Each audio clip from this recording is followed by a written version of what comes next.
A Epístola de Paulo a Tito, capítulo 3, versículo 3 a 7, onde está escrito: porque também nós éramos noutro tempo insensatos, desobedientes, extraviados, servindo a várias concupiscências e deleites, vivendo em malícia e inveja, odiosos e odiando-nos uns aos outros. Mas quando apareceu a benignidade e amor de Deus, nosso Salvador, para com os homens, não pelas obras de justiça que houvéssemos feito, mas segundo a sua misericórdia nos salvou pela lavagem da regeneração e da renovação do Espírito Santo, que abundantemente Ele derramou sobre nós por Jesus Cristo, nosso Salvador, para que, sendo justificados pela sua graça, sejamos feitos herdeiros segundo a esperança da vida eterna. Amém? Amém. Que Deus aplique, meus queridos irmãos, o texto que nós acabamos de ler em nossos corações, em nossas mentes e em nossas vidas. Esse texto é parte da vida de qualquer crente. Qualquer um crente, em qualquer época, em qualquer momento de sua vida, ao ler esse texto, automaticamente irá se identificar com o mesmo. O texto diz: porque também nós éramos noutro tempo insensatos. Noutro tempo, no tempo passado, no tempo que ainda não éramos salvos pelo Senhor Jesus Cristo, todos nós estávamos extraviados, servindo a nossa própria vontade, servindo a nossa própria carne. Quando somos sinceros e olhamos para o tempo em que ainda não éramos crentes, nós nos identificaremos com esse texto, com esse versículo, que mostra o retrato do meu passado, o retrato do seu passado. Aqui nós temos o passado de todo crente.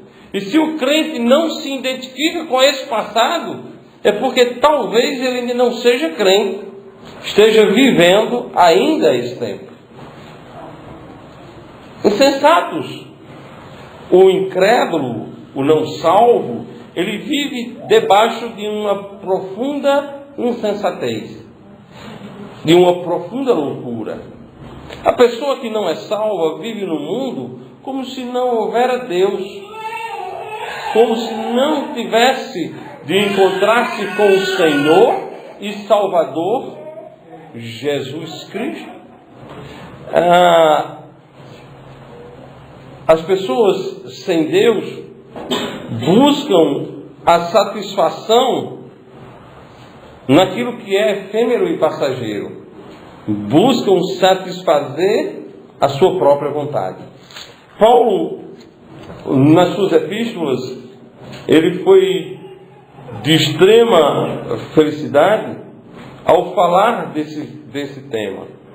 Ele fala sobre o passado do crente, o passado do homem, enquanto velho homem, em algumas situações.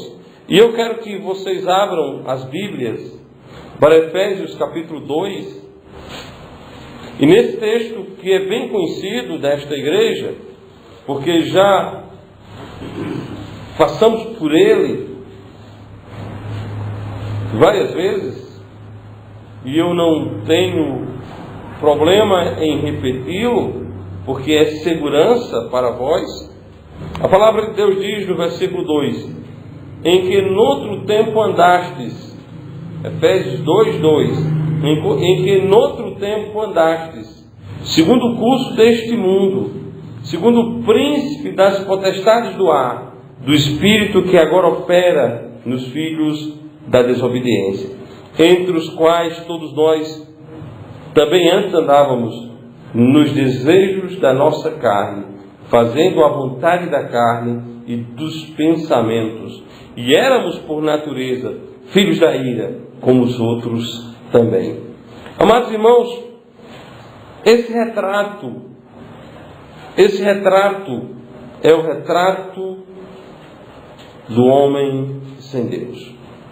Ainda neste mesmo texto, no versículo 11, neste mesmo capítulo, no versículo 11, Paulo diz: portanto, lembrai-vos de que vós, noutro tempo, eres gentios na carne, chamados em circuncisão, pelos que na carne se chamam circuncisão, feita pela mão dos homens, que naquele tempo estavais sem Cristo, separados da comunidade de Israel e estranho das alianças da promessa, não tendo esperança e sem Deus no mundo. Não tendo esperança e sem Deus no mundo. Irmãos, crente em Jesus, pessoas salvas por Cristo, têm de viver uma nova vida. Nós não podemos estar amarrados nos preceitos meramente humanos. É verdade que nós continuamos sendo homens. Nós continuamos humanos. O velho homem ainda habita em nós. Ainda estamos no pijama chamado carne. Mas nós não podemos, em hipótese alguma, deixar-nos sermos dominados pelo velho eu.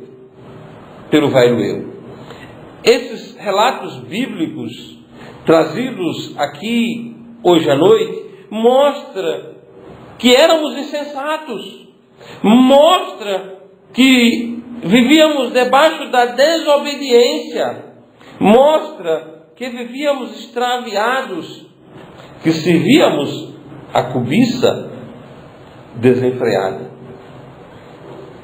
Amados, essas características não nos servem mais. Elas existem, elas são reais.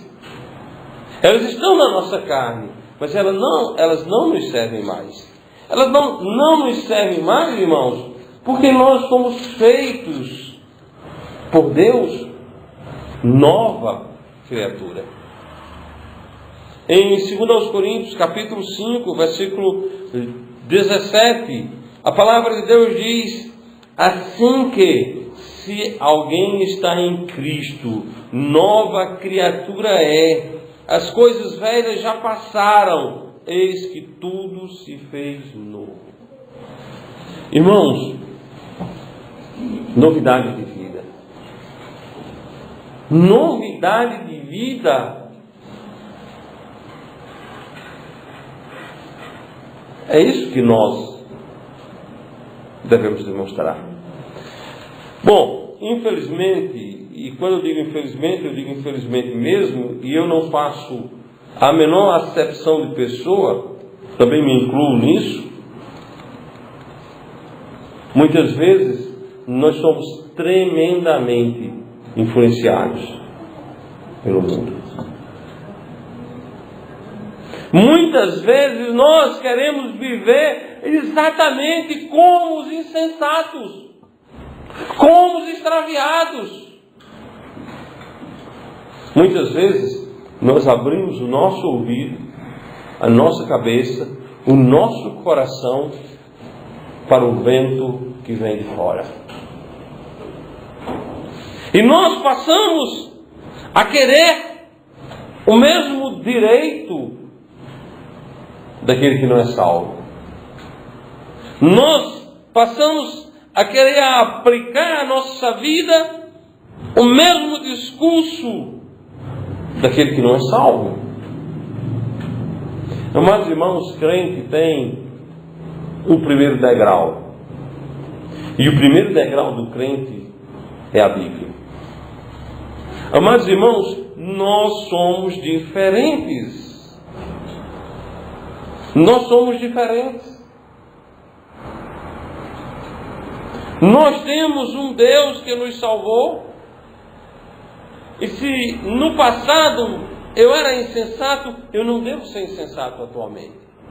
Se no passado eu era desobediente, eu não devo ser desobediente atualmente.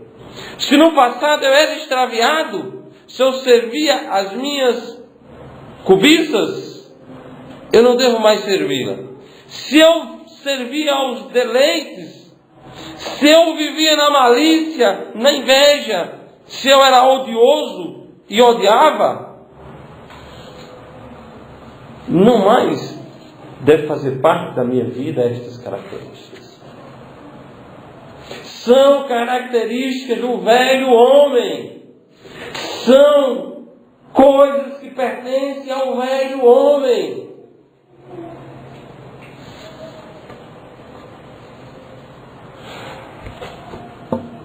Vivemos um tempo difícil, irmãos. Vivemos tempos trabalhosos, tempos de ideologias pervertidas.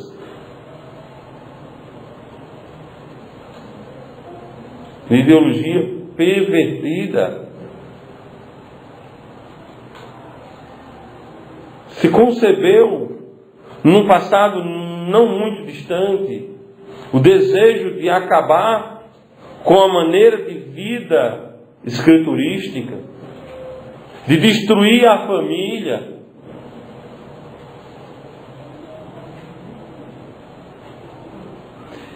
Todas as famílias,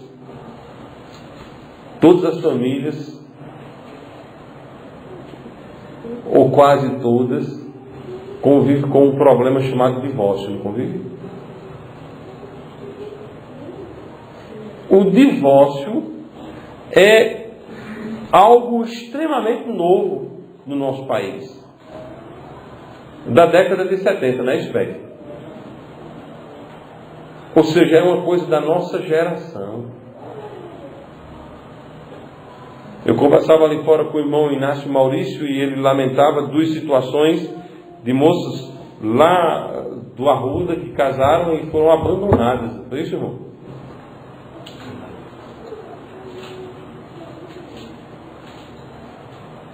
Isso não é por acaso. Não é acidental. Isso é planejado. Planejado.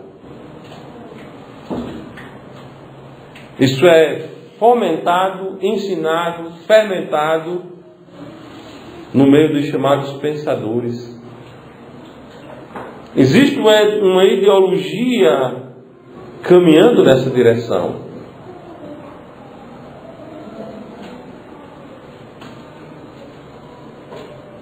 Existem pesquisas que mostram que um grande parceiro dessa ideologia foram as novelas da Globo. E faz com que até você fique lá. Tem que ter um divórcio mesmo, porque esse cara não presta. A torcida, né? E o Brasil é um país de torcida. Se torce por novela, se torce por futebol, se torce pelo jogo do bicho, se torce por tudo. Ninguém gosta de estudar a Bíblia, ninguém quer. Eu não estou falando do crente, mas é uma cultura que tem aí no Brasil que se torce por tudo. Faça suas apostas. O que utilizam é a desconstituição da paternidade. Desconstituição da paternidade. Desconstituição da paternidade. Criou-se no meio dos chamados acadêmicos uma ideia de que tudo era construído. Então, o homem não é homem. A mulher não é mulher. O pai não é pai. A mãe não é pai. Não é mãe, aliás. Bom, e a coisa está bagunçada mesmo, viu, gente? E os crentes? Os crentes muitas vezes procuram nos seus discursos as mesmas soluções ordinárias que o diabo tem proposto para o mundo. Muitas vezes nós estamos falando as mesmas coisas que o mundo fala. Nós estamos reclamando das mesmas coisas que o mundo reclama. Irmãos, a barreira de separação é muito maior do que apenas pecados que escandalizam drogas, furtos. A barreira de separação é maior do que isso. Tem uma praga chamada feminismo, que está acabando com as mulheres e com os homens. As mulheres são mais vítimas do feminismo do que os homens. Agora, o ataque é contra as Escrituras. O ataque é contra as Escrituras. Contra o padrão de Deus. Contra o padrão de Deus. Nós precisamos estarmos atentos a isso. Porque quando apareceu a benignidade e o amor de Deus, nosso Salvador, para com os homens, não por obras de justiça que houvéssemos feito, mas segundo a sua misericórdia, nos salvou pela lavagem da regeneração e da renovação do Espírito Santo, que abundantemente Ele derramou sobre nós, por Jesus Cristo, nosso Salvador. Irmãos, Deus nos deu tudo o que necessitamos para vivermos de modo distinto. Eu me angustio, mas me angustio profundamente quando em nossas casas, e eu não estou dizendo em vossas casas, eu estou dizendo em nossas casas, nós encontramos situações conflituosas que são cabíveis e comuns nas casas daqueles que estão caminhando para o inferno, não na casa dos crentes. Irmãos, nós nos envolvemos muitas vezes com muitas coisas que não têm necessidade alguma. Nós éramos para sermos de todos os povos os mais felizes. E nem sempre o crente é feliz. O nosso ambiente familiar é para ser o melhor ambiente familiar possível. E nem sempre é. E nem sempre é. Muitas vezes não é. Muitas vezes o ambiente familiar é péssimo, ruim. Não tem aquele aconchego amoroso.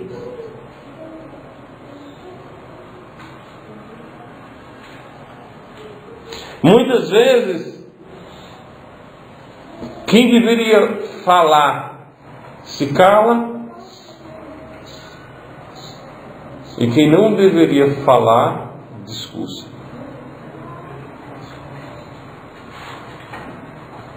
E, irmãos, infelizmente, isso tem um preço. E o preço reflete-se nos filhos. O preço reflete-se nos filhos.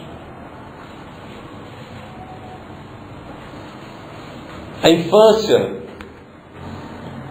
é uma fase da vida em que se deve construirmos um banco de memórias saudáveis.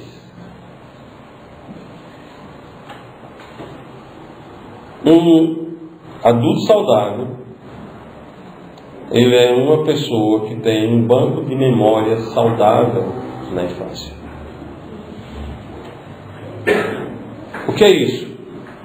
Que na casa dele, as memórias produzidas eram boas, eram saudáveis. E para construir essas memórias, irmãos, não precisa de dinheiro. Que às vezes a gente pensa assim, para você fazer algo bacana para um filho, você precisa de dinheiro. Não, para meu filho ter uma memória boa comigo, eu preciso de dinheiro para levar ele lá no shopping, para ir na na McDonald's, e ele comeu aquele lanche lá, o McDonald's feliz, e ganhar um brinquedinho. Isso é bom. Pode ser uma fonte de uma memória agradável.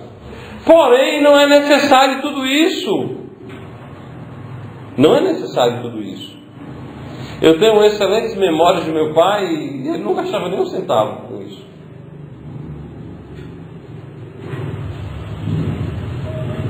Então, nós precisamos, enquanto salvos, oferecer aos nossos filhos todos os benefícios de sermos novas criaturas. Todos os benefícios da nossa salvação precisa ser oferecido aos nossos filhos. Comprometimento com a palavra de Deus vai nos comprometer em ensinar os nossos filhos pelo nosso exemplo.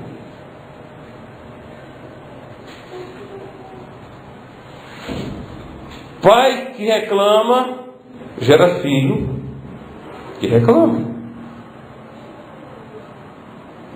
Lembre-se de que quando Adão pecou e foi confrontado, ele quis colocar a culpa em quem?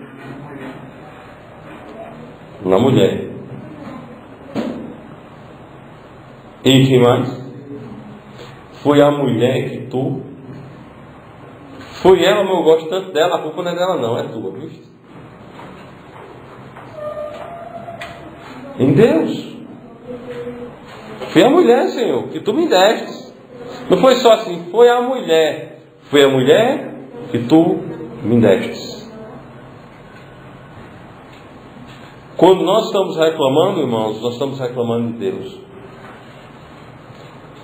Irmãos, nós temos muito mais a agradecer do que a reclamar.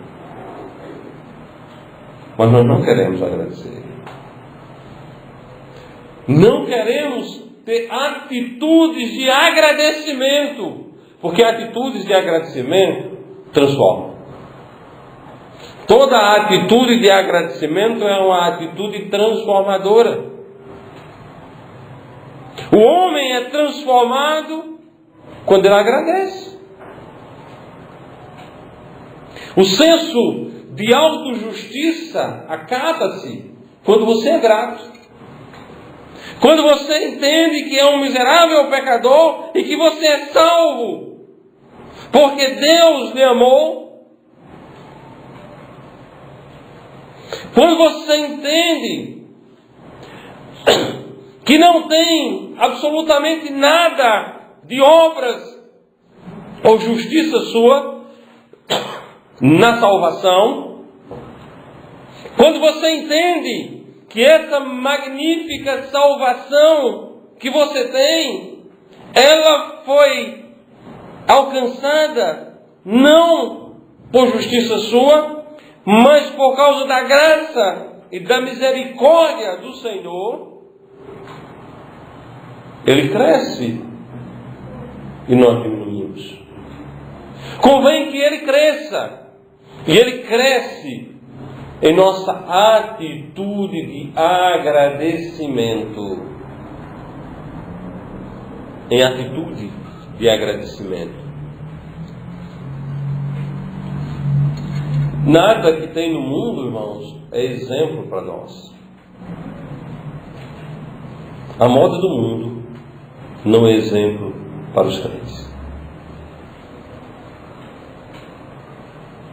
A música do mundo não é boa para os crentes.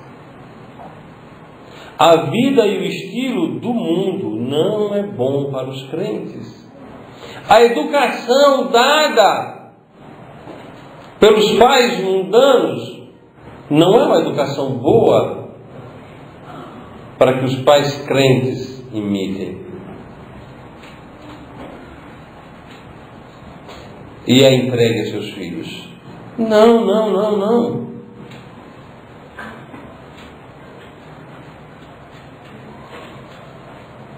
Ele nos salvou, irmãos, e nós somos salvos. E aquela salvação que Ele nos deu, ela é tão grande, tão profunda, tão maravilhosa,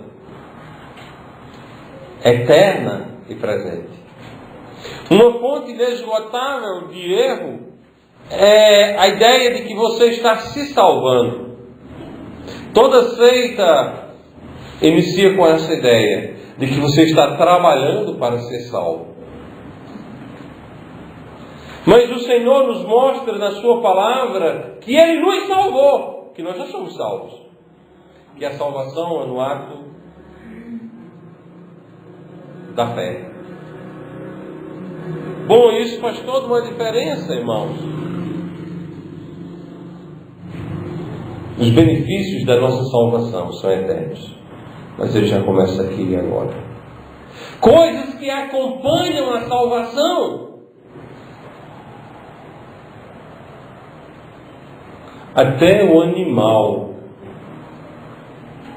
do justo deve experimentar o benefício de pertencer ao salvo. Agora, se o animal do salvo deve conhecer esse benefício de pertencer ao salvo, imagine os filhos dele. Imagine a casa dele. Imagine a igreja onde ele é membro. Amados irmãos, essa mensagem de hoje à noite, ela nos convida. Ela nos convida a subirmos um degrau, a sairmos do mesmismo, a sairmos em direção ao alto. A palavra de Deus nos chama à edificação. A palavra de Deus nos chama ao crescimento. E essa mensagem de hoje à noite, ela está dizendo: levanta-te e dá um passo para frente. Seja o melhor crente, seja o melhor pai, seja a melhor mãe, seja o melhor filho, seja uma melhor filha. Sejamos melhores irmãos um dos outros. Sejamos mais dedicados àquilo que é eterno.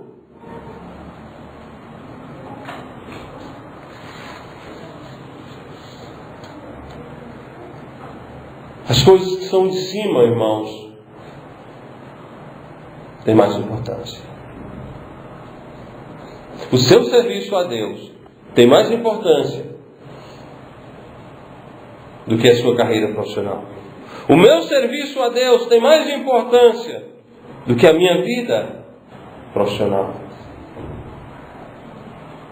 A nossa dedicação à causa de Cristo tem mais importância. Amados, Ele derramou abundantemente do seu Espírito sobre nós, por Jesus Cristo, nosso Salvador, para que, sendo justificados pela sua graça, sejamos feitos herdeiros segundo a esperança da vida eterna. Nós vivemos debaixo de uma esperança, da esperança de sermos raptados para estarmos para sempre com o Senhor. Nós vivemos cheios de esperança de que nunca jamais sofreremos a condenação eterna. Condenação essa que foi feita em Cristo em nosso favor. O castigo que nos traz a paz estava sobre Ele. Ele sofreu a nossa morte para vivermos esta bendita esperança. Sendo assim, meus queridos, vivamos como portadores da esperança. Os últimos meses, o Brasil viveu o fuzuê da tocha olímpica. Quem portou a tocha olímpica entrou para a história. E aquilo foi um grande marco na vida de cada um deles. Mas, amados irmãos, nós não portamos algo efêmero e passageiro. Semana que vem não se falará mais em tocha olímpica aqui no Brasil.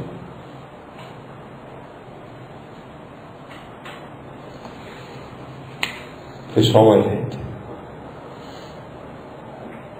Mas a bendita esperança que habita em nós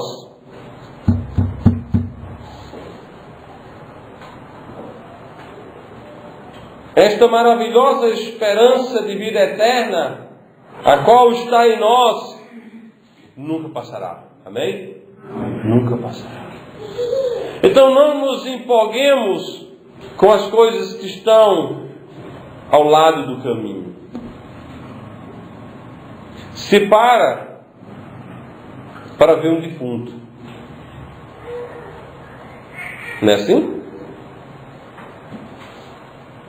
Nós somos salvos. Deixemos os mortos enterrar os seus próprios mortos. E olhemos para Cristo, autor e consumador da fé. Vamos adiante, irmãos. A obra é maravilhosa.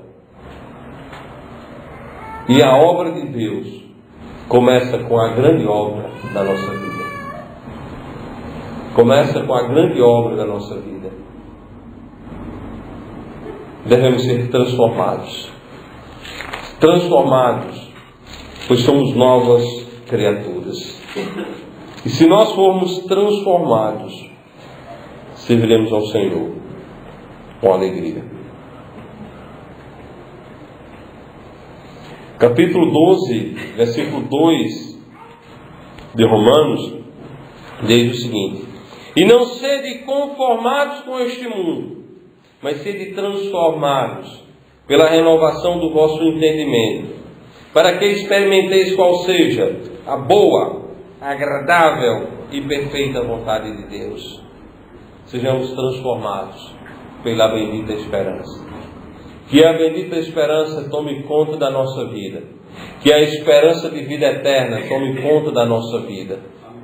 E que, por causa dessa maravilhosa esperança, possamos ter nossas vidas plenamente modificadas para servirmos ao Senhor com alegria. Amém? Que Deus abençoe a cada um dos nossos queridos e amados irmãos e que possamos aplicar tudo que a palavra de Deus nos ensina e nos diz em nossos corações e em nossas mentes e principalmente em nossa vida. Amém?